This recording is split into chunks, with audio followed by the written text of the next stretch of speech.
Welcome! In today's Explainer, we're going on an epic journey to explore the lives of African wild dogs. We'll be unpacking exactly how these absolutely fascinating creatures manage to survive in the incredibly harsh African savanna. And not just survive, but how they do it by relying entirely on one another. The real focus of our journey today is beautifully simple, but incredibly profound: how wild dogs survive together.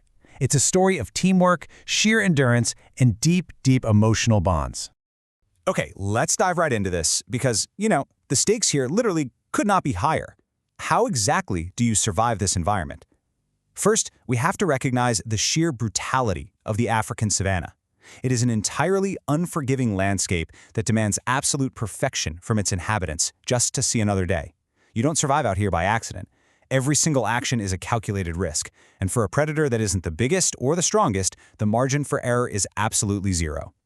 I want you to picture a dramatic, cinematic sunrise over the plains. It looks gorgeous, right? But that rising sun quickly exposes a landscape defined by extreme heat and severe drought. As the light washes over the grasslands, the temperature just spikes rapidly. Water is incredibly scarce. The earth is baked dry. This isn't just a pretty backdrop. The weather and the climate are active antagonists in the daily lives of the wild dog pack. Honestly, the heat alone is enough to drain the energy of even the most resilient animals. Section 1. The harsh African savanna, a crucible for survival. This environment is an absolute pressure cooker. You've got relentless extreme heat, prolonged severe drought, and on top of all that, the constant looming threat from apex predators. This savanna ruthlessly filters out the weak. Only the most adaptable and, critically, the most cooperative can possibly survive this combination of threats. It literally forces a level of teamwork that is rarely seen anywhere else in the entire animal kingdom. Let's move to Section 2 and see how this builds: hunting and avoiding predators, speed, strategy, and survival. And this brilliantly illustrates the massive physical disadvantage wild dogs face. They are lightly built, so they rely entirely on agility, speed, and working together in massive numbers. Now, contrast that with the apex predators they share the savanna with, like lions and hyenas. Those animals rely on heavier weight, absolute brute strength, and sheer force. If a wild dog goes toe-to-toe with a lion or a hyena, well, they lose every single time. Which means direct confrontation is just not an option. Total avoidance and strategic intelligence are absolutely key to their survival. Because they rely so heavily on strategy and on each other, close-up communication is the crucial first step before they take any action at all. Before a hunt even begins, the pack engages in highly complex physical and vocal communication. It's almost like a team huddle before a big game. They greet each other, they vocalize, they ensure absolute, total alignment.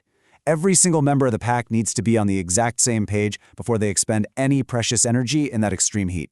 Once that alignment is achieved, the adrenaline-fueled mechanics of their teamwork just kick into high gear. Step 1, they coordinate through that close-up communication. Step 2, they take off, running at incredibly high speeds across the open grasslands. They're endurance runners, capable of maintaining these intense speeds over long distances to exhaust their prey. And finally, Step 3, they work together to cooperatively take down their target. It's a completely unified front. It's not about one dog acting like a hero. It's the entire pack functioning as a single, highly efficient, well-oiled machine. This is exactly how they survive together. But making a kill doesn't mean the job is done. Actually, scratch that. It often signals a brand new danger. A successful hunt isn't truly over until they successfully navigate away from encroaching lions and hyenas, who are just waiting to steal their hard-earned meal. The dogs have to eat quickly and remain hyper-vigilant. Survival requires actively avoiding those heavier apex predators we talked about earlier. Their situational awareness has to be 100% perfect. Which brings us to Section 3, caring for the pack, the social safety net. At their core, the pack is a deeply cohesive social unit. Their ultimate evolutionary advantage isn't their sharp teeth or their speed, it's their relentless commitment to each other. It's profound empathy and mutual support overriding individual dominance.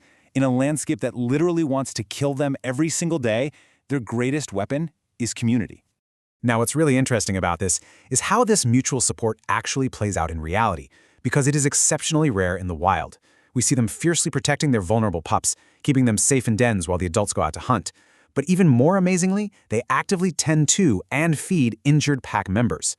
If a dog is hurt and can't hunt, the rest of the pack will actually bring food back for them, regurgitating meat so the injured member can heal. They explicitly prioritize the community over the individual. They know, fundamentally, that a healthy pack is the only way any single dog survives. As a dramatic sunset washes over the savanna, it brings a single, grueling day to a close. They've endured the extreme heat. They've navigated the brutal drought. They've successfully hunted at high speeds. They've dodged lions, and they've returned home to feed their pups and their injured. It's an exhausting cycle, repeated day after day. But as the sun sets, they are alive and they are together. So the crucial point here is this. If the savanna's most physically vulnerable predators survive and thrive entirely through community, mutual support, and profound cooperation, what can we learn from the pack? It's a really powerful reminder that sometimes the ultimate survival strategy isn't being the biggest or the strongest.